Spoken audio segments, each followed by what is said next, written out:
Bonjour à tous, bienvenue pour cette nouvelle vidéo Warcry où on va analyser le troisième volume des livres d'Alliance, donc celui-ci dédié aux agents du chaos, aux disciples des pouvoirs de la ruine. Donc toutes les bandes du chaos, vous allez voir, il y en a pas mal, on a de quoi discuter et analyser ensemble. Donc on va faire un focus, on va regarder plutôt les bandes et on fera certainement 2-3 focus sur des bandes spécifiques, en tout cas ce qui va ressortir au premier abord. Et puis voilà, allez, je vous propose qu'on commence, c'est parti.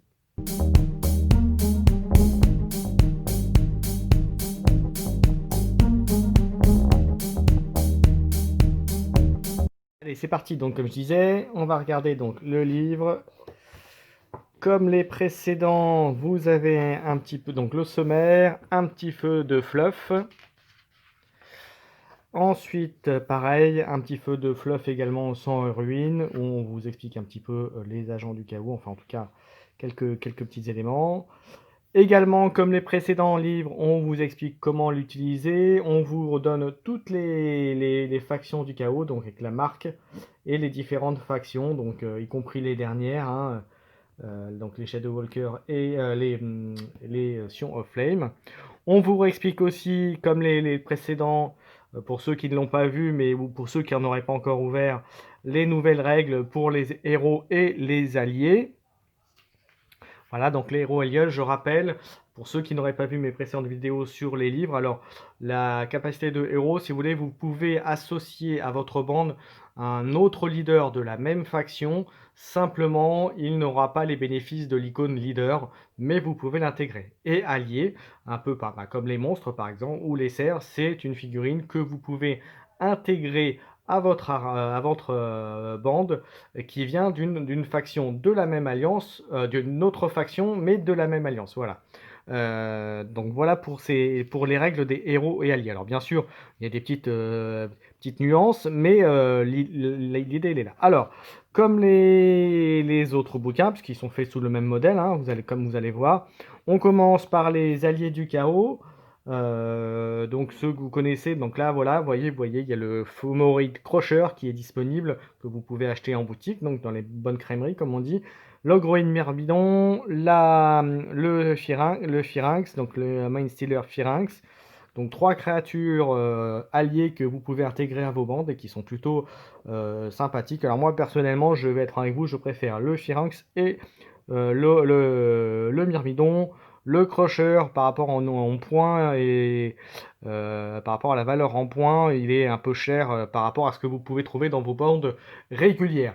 Voilà mes avis sur ces trois-là. Et ensuite, on passe aux monstres SR. Donc pareil, les capacités de chasse quand vous affrontez un monstre. Et les capacités de monstre, donc avec l'icône Gargantuex, que je crois, si j'ai bonne mémoire, si je ne dis pas de bêtises. Donc par contre, sachez que n'oubliez pas que les monstres comme ça avec Gargantuex n'ont pas accès à Catacombes. Voilà. Hop. Donc on vous montre les icônes, comment utiliser les monstres. Donc la chimère, je vous rappelle, pareil, est accessible en boutique. C'est une très bonne créature, c'est un très bon monstre si vous pouvez le joindre à votre bande. C'est plutôt sympathique. Ensuite, on a un Slaughter Brut, le Chaos Gargante, le Gorgon, pardon, le Sigor, le Mutalix Vortex Beast. Alors j'avoue que c'est des monstres que je ne connais pas trop, donc je peux pas trop vous en parler, pour être franc avec vous. Mais vu les capacités qu'ils ont, hein, je peux vous les montrer vite fait pour ceux qui veulent regarder un petit peu et qui pourraient faire un focus dessus. Et voilà, il y a des choses plutôt pas mal et qui font un peu mal aux fesses. Alors je rappelle aussi le principe souvent des monstres, c'est que tant qu'ils sont au frais, qu'ils n'ont pas été touchés, blessés, ils font très très mal. Et au fur et à mesure, plus ils sont endommagés, moins ils se déplacent vite, moins ils font mal, etc. Mais ceci dit, il faut quand même aller les taper, hein, il faut quand même y aller, hein. Donc voilà. Donc, et puis le dernier, le Elpit Abomination, là vous voyez avec les belles illustrations. Ensuite, on a les cerfs du chaos. Alors, les cerfs du chaos, c'est aussi les bêtes du chaos que vous aviez dans la première édition, la première boîte Warcry. Donc, avec les Furies, les Raptorix. Et ensuite, on a rajouté d'autres créatures, d'autres types de bêtes du chaos. Donc, les Chaos Warhound, les Chaos Spawn et les Razorgore. Voilà, avec leurs habilités particulières. Ensuite, on va voir les bandes à proprement dites. Donc là, on vous fait un petit laïus sur les bêtes du chaos. Donc ici, la première bande avec les différents pouvoirs. Donc ici, les pouvoirs génériques de la bande et juste, vous avez les pouvoirs de leader. Alors, donc vous voyez, il y a quelques entrées. Alors, je peux pas trop commenter celle-là car j'ai pas encore joué avec. J'ai peu de retours là-dessus. Maintenant, si j'avais quelques mots à vous dire, ils m'ont l'air assez sympathiques. Les unités à distance ont l'air d'être suffisamment correctes. Après, c'est beaucoup de leaders manifestement. Alors, si je me trompe pas d'icônes, puisqu'ils ressemblent beaucoup. Mais ça m'a l'air une bande qui a l'air d'être pas mal. Si on rajoute en plus celles qui sont après, donc vous avez moyen de faire des trucs sympathiques. Avec la Cocatrix, voilà, il y a quand même quelques unités à distance pour compenser. Donc oui, oui, ça peut être une bonne bande qui, à mon avis, mérite d'être essayée. Ensuite, on passe par les Blade of Corn. Alors là, pour le coup, pareil, les habilités de bande et les habilités de leader. Là, vous avez, ben, on les connaît assez. Si vous jouez à OS ou à Underworld, vous devez les connaître un petit peu. Donc, il y a des bonnes figurines. C'est une bande que j'ai joué une fois contre et j'avoue qu'elle m'avait assez impressionné. À voir avec les nouvelles entrées qui ont été rajoutées. Donc là, je vous montre un peu toutes les choses. Et il y a de quoi faire des trucs sympathiques avec. Voilà, surtout si vous prenez deux leaders notamment, ça peut faire très mal. On continue avec les démons de corne. Alors là, cette fois-ci, la version démon donc. Eh bien, c'est plutôt sympa. Seule faiblesse de cette bande, et c'est voilà, je voulais avoir la confirmation, donc les bandes génériques. Seule faiblesse de cette bande, c'est qu'il y a quasiment rien en attaque à distance, si j'ai bonne mémoire, à part une aptitude, je crois, si j'ai bien lu. Mais voilà, la petite faiblesse, c'est que voilà, c'est du corps en même temps. Vous allez me dire, corne, c'est du brut de combat, c'est du brut, c'est du sang, donc il faut aller au contact. Voilà, bah, ça se reflète bien sur ces démons qui, effectivement, il n'y a quasiment rien, même il n'y a rien à distance directement. Je suis en train de vérifier. Non, non, il n'y a rien à distance, tout tape à 1. Donc voilà, c'est le petit défaut de cette bande-là. S'il y en avait un. Donc je pense que c'est une bande qui sera plus efficace sur du, comment dirais-je, sur du catacombe que dans l'extérieur. Du fait que justement ce soit que du corps à corps. Au niveau des unités. Ensuite, les disciples de Tsench. Alors, hop, on les reprend. Alors, ça, c'est une bande qui m'a l'air plutôt sympathique aussi. Alors là, pour le coup, je vous laisse regarder. Voilà, l'aptitude générale, l'aptitude de leader. Bon, voilà, il y a quand même une variété qui est pas mal, hein. Voilà, il y a un peu de tout. Là, c'est bien, vous avez la distance du contact. Voilà. Ensuite, les démons de Tsench. Alors ça, je vais être franc avec vous, j'ai fait une partie récemment contre elle. C'est une bande qui, à mon avis, a beaucoup d'avenir par le principe de scission, d'aptitude de scission qu'ont les unités. Donc là, les aptitudes, là, les aptitudes de leader. Et voilà, donc ils ont des aptitudes qui leur permettent de se scinder en deux, de perdre une unité pour en avoir deux. Alors c'est très fort parce que vous pouvez très bien activer une unité et puis quand c'est vers la fin du tour, vous scindez votre unité à condition qu'elle ait subi un dommage qu'elle ait un dommage en fait, au moins sur elle. Vous pouvez la scinder en deux unités qui sont effectivement plus petites, mais vous avez deux activations de figurines et vous pouvez comme ça comboter. Voilà, pouvez y aller et vous avez 2 degrés de scission, donc c'est quelque chose que vous pouvez cumuler. Donc c'est plutôt très sympa. Il y a quand même il y a des choses à faire et puis ça tire à distance, ça bouge pas mal. Euh, Ouais, ça bouge à 4, mais ça tire à 10. Donc, vous voyez, ça peut. Voilà, vous pouvez gérer le plateau assez vite. Et si vous accompagnez ça, par exemple, avec des Exalted Flammer of Tsench, et ben, voilà, vous pouvez pas mal. Le seul reproche que je ferais sur l'Exalted Flammer of Tsench, par exemple, si j'avais un petit truc à vous donner, c'est que voilà, il faut vraiment faire des critiques pour que ça vaille le coup. pour vraiment faire mal. Sinon, la tape à 2, ça ne rentabilise pas trop la valeur et le coût de l'unité. Voilà, ça c'est mon petit point là-dessus. Ensuite, on passe sur les Magotkin, je vais y arriver, hein, Nurgle, excusez-moi. Donc là, pareil, les aptitudes de générique et celles de leader. Alors là, on voit qu'ils ont rajouté quelques entrées, si j'ai bonne mémoire, par rapport à ce qu'on avait sur les boosters, sur les cartes. Voilà. Donc, voilà, il doit y en avoir une ou deux entrées de plus, si j'ai bien vu. Donc là, fidèle à Nurgle, hein, on va pas... Et ensuite, les démons. Les démons, pareil, aptitude générique, aptitude de leader. Alors je vais assez vite parce qu'il y a quand même énormément de bandes, hein, dans le livre. Ensuite, les Edonites of Slaanesh, donc la nouvelle bande en poupe et qui va bientôt sortir des nouvelles figurines et nouvelles armées sur les Slaanesh. Donc voilà, vous avez ici. D'ailleurs, si vous voulez vous former votre armée, il faut savoir que dans la saison 4 de Underworld d'Air Chasm, vous avez 4 figurines Slaanesh, donc Sybarites, donc de cette bande-là. Et donc vous avez certainement moyen de... alors je pense qu'il faudra quand même 2 fois la bande, mais de vous faire une armée comme ça à moindre coût, voilà, avec des figurines supplémentaires. Voilà. Et je rappelle que dans la boîte d'ailleurs ça, vous avez aussi les lunettes. Donc là, c'est de l'Alliance Order. Mais si jamais vous êtes deux joueurs différents, mais qui aimez bien cette bande, ben, écoutez, je crois que de mémoire, c'est 50 ou 60 euros la boîte de Dire Chasse, mais vous la divisez en deux. Alors même s'il y a des cartes, de jeux dedans qui ne concernent pas forcément Warcry, hein, bien sûr, puisque c'est du Underworld.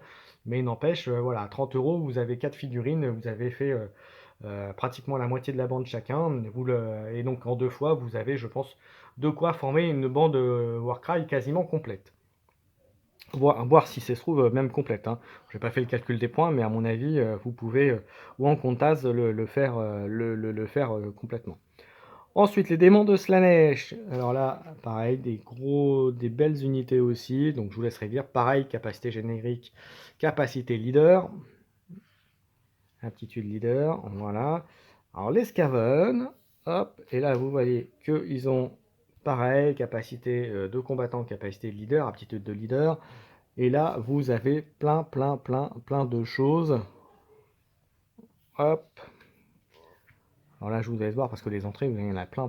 Là vraiment vous avez de quoi vraiment de faire vraiment de quoi boubouiter comme on dit largement largement là-dedans. Ensuite les Slave to Darkness. Là, c'est pareil, la petite aparté, vous avez bientôt les Kagra Ravageurs, je crois, si je ne me trompe pas, en termes de qui vont arriver pour Underworld, où vous aurez 4 figurines Slave to Darkness à l'intérieur. Donc là, je pense que pareil, il vous faudra deux fois cette bande pour pouvoir vous faire la bande à Warcry. Voilà, sauf si vous voulez les cavaliers, mais auquel cas, il vous faudra vous les procurer autrement. Mais en tout cas, les Step to Darkness arrivent, donc, et ils sont arrivés d'ailleurs il n'y a pas si longtemps que ça, en boîte Start Collecting. Vous les avez donc les aptitudes de générique, les aptitudes de leader, vous les avez ici, et de mémoire, vous en avez aussi là derrière. Et là, vous voyez, pareil, vous avez quand même pas mal de profils pour former votre bande.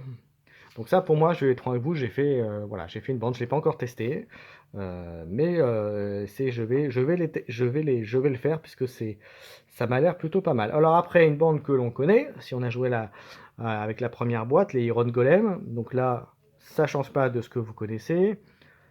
Untamed Beast, pareil, je reviens pas dessus, mais c'est pareil, c'est les mêmes profils. Corvus Cabal, donc ça c'est équivalent à la première. Donc Corvus Cabal, comme vous savez, ils ont une bonne capacité pour jouer dans Catacombe. Le fait de pouvoir sauter, enfin utiliser les murs pardon, pour passer au-dessus des figurines adverses, comme s'ils avaient le volet, hein, bien sûr. Voilà, donc là rien d'exceptionnel. Les Cypher Lords, pareil, avec toujours les aptitudes. Unmade, pareil, 5 profils. Les Splinter Fang, que j'aime beaucoup, voilà, qui sont plutôt pas mal. Voilà, pareil, ça ne bouge pas.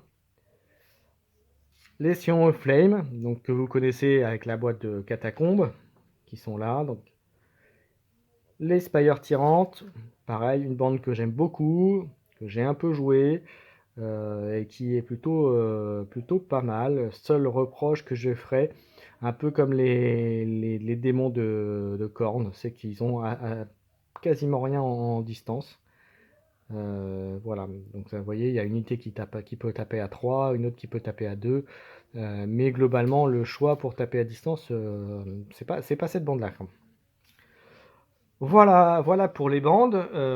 J'espère que ça vous servira, hein, bien entendu. Hop, excusez-moi du coup pour la caméra. Hop. Et donc, ensuite pour le jeu narratif, vous avez donc pour nommer vos personnages. Hop, je passe vite fait sur ce passage-là. Hop. Ensuite, on passe aux quêtes fatidiques. Donc, vous savez, vous pouvez gagner des reliques ou des traits pour vos commandants. Voilà, avec des quêtes fatidiques. Donc, c'est comme des campagnes, hein, finalement. C'est comme des quêtes comme des campagnes avec, voilà. Vous en avez une, deux, trois. Donc, je passe assez vite, hein, je vous laisserai, voilà.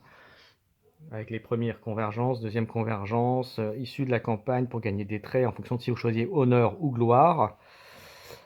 Voilà, avec ce que vous pouvez gagner. Donc, vous voyez, il y a quand même des trucs sympas, hein. Vous voyez, la grande piste de Vetch, la recette du désastre, un artefact du pouvoir, par exemple, l'ombre au croc.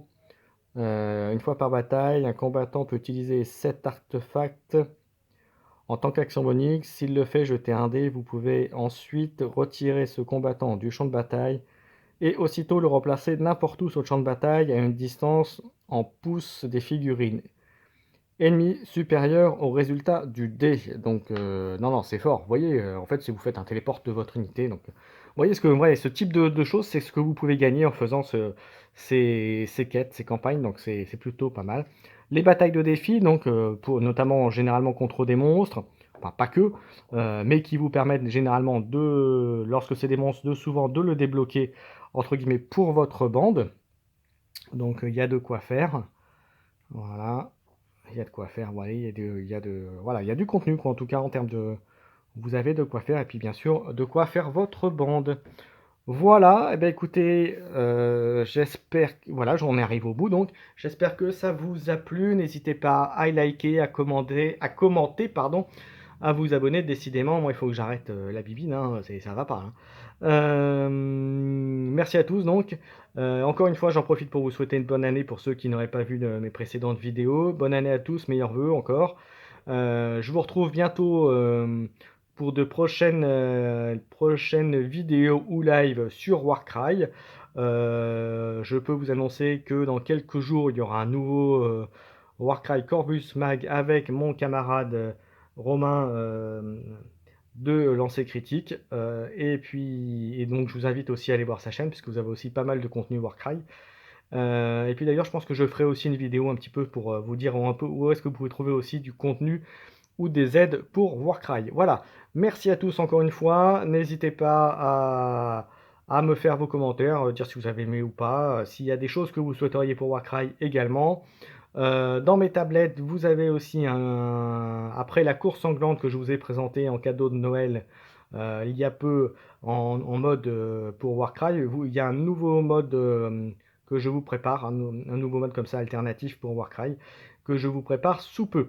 Voilà, merci à tous, à bientôt, amusez-vous bien. Et puis sinon, vous pouvez me rejoindre aussi sur le Discord de la chaîne où bientôt on va commencer à faire des parties. Je vais essayer d'organiser des parties assez régulièrement sur Tabletop Simulator et pourquoi pas commencer une petite campagne. Donc si vous êtes intéressé pour ça, n'hésitez pas à mettre un petit commentaire, à venir sur le Discord, me le dire également sur le channel dédié à Warcry. Et puis dès qu'on est assez nombreux, je dirais 5-6, on essaiera de se commencer ça tranquillement, sans se prendre la tête pour jouer à ça. Et pareil, en parlant de Tabletop Simulator, je suis en train de préparer, puisque c'est pas encore trouvable, les Kainite, Shadow Walker et les Sion of Flame en bande jouable. Voilà, cette fois-ci j'en ai terminé. À bientôt tout le monde et prenez soin de vous.